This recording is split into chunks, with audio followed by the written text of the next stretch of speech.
ప్రభు యేసుక్రీస్తు నామమున అందరికీ శుభోదయం. అందరూ బాగున్నారా?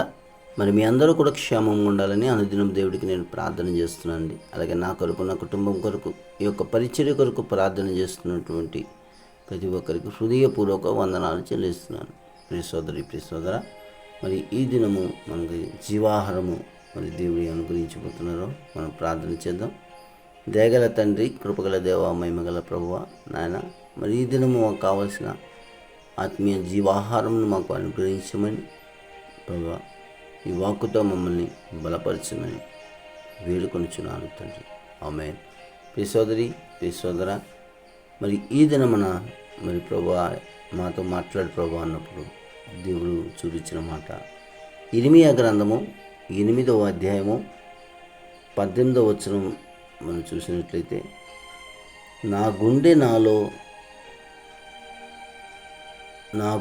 నా లోపల సొమ్మసిల్లుచున్నది, నేను దేని చేత దుఃఖోపశాంతి నొందుదును.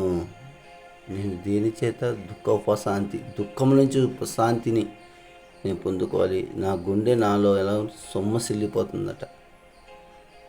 సోదరి సోదర, ఈరోజు సొమ్మసిల్లే పరిస్థితిలో, దుఃఖపడే పరిస్థితిలో, రోదన పడే పరిస్థితిలో, సోదరి సోదరు, రక్షణ దొరకని పరిస్థితిలో, వేదన పడుతున్న పరిస్థితిలో, ఘోర భయములు కలుగుతున్న పరిస్థితిలో, స్వస్థత పొందలేని స్థితిలో ఉన్న మనందరికీ ఉన్నటువంటి నీకు, నాకు, ఎవరికైనప్పటికీ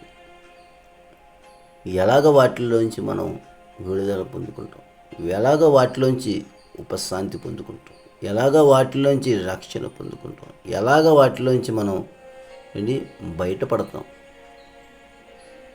అంటే మన దుఃఖాన్ని సంతోషంగా ఎలా మారుతుంది అని మనం ఎదురు చూస్తున్నాం. సోదరి సోదర, దేవుడు చెబుతున్న మాట ఏ విధంగా అంటే ఆయనకి విరోధంగా జీవిస్తేనే ఇవన్నీ వస్తున్నాయని అక్కడ వాక్యం చదివితే మనకు అర్థమవుతుంది. ఆయనకి ఇష్టం లేని క్రియలు మనం చేసినప్పుడు, ఆయనకి రోషము కలిగినప్పుడు, కోపం వచ్చినప్పుడు, ఏమండి ప్రియ సోదరి సోదరు, ఆయన ఎంతో ప్రేమమయుడు, ఎంతో కృపకు చూపిస్తున్నాడు. అయినప్పటికీ అది మనం చనువుగా తీసుకొని, అది మనం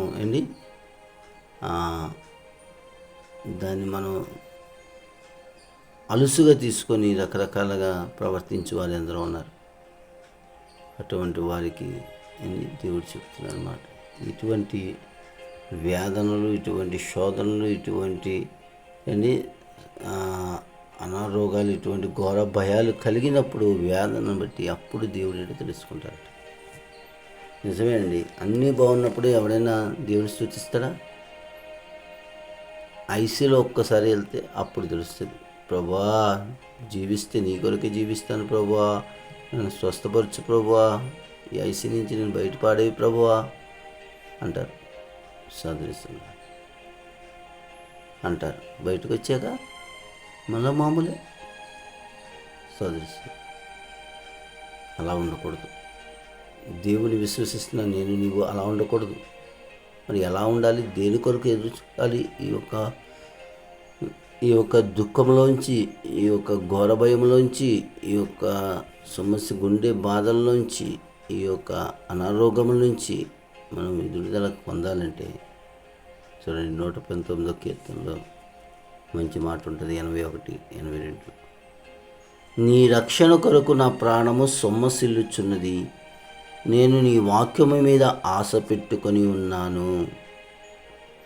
నన్ను ఎప్పుడు ఆదరించుదవో అని నా కనులు నీవిచ్చిన మాట కొరకు కనిపెట్టి క్షీణించుచున్నవి. అంటే మనం రక్షణ పొందుకోవాలన్నా, మనం సొమ్మసిల్లి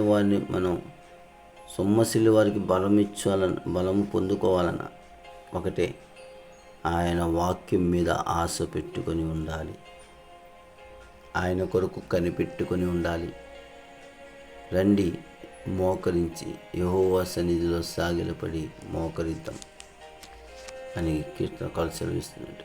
ఆయన సన్నిధిలో మోకరించి ఆయన ఇచ్చిన వాగ్దానాన్ని ఎత్తిపెట్టి మనం ప్రార్థన చేస్తూ వాగ్దానం నెరవేరే వరకు మనం ఏం చేయాలి? కనిపెట్టుకొని ఉండాలి. అప్పుడు ఎవరైతే నిరీక్షణ కలిగి విశ్వాసంతో ఉంటారో అప్పుడు నీ దుఃఖమని ఆనందముగా సంతోషంగా దేవుడు మారుస్తాడు. సోదరి సోదరి, అట్టి కృప దేవుడు మనకు అనుగ్రహించునుగాక. ఆమేన్.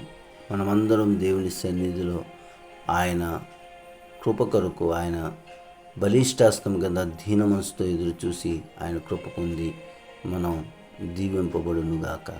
ఆమేన్. అట్టి కృప దేవుడు శీఘ్రముగా మనకు అనుగ్రహించునుగాక. ఆమేన్. దేవుని సాక్షిగా మనల్ని నిలబెట్టునుగాక. ఆమేన్. ప్రతి బంధకాల నుంచి విడుదల కలుగునుగాక. ఆమేన్.